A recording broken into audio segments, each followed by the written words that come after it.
Seize this opportunity to make a full and unequivocal recantation, and thus publicly to ask pardon of my God, of my country, and of my brethren the poor slaves, for having uttered a sentiment so full of timidity, injustice, and absurdity. In the pages of the Liberator, Garrison called for the immediate emancipation of all slaves in America. He would continue publishing his weekly paper until the end of the Civil War.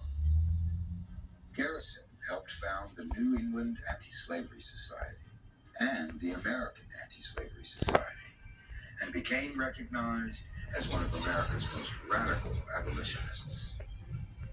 He called the U.S. Constitution a pro-slavery document, and in 1844, he publicly burned a copy.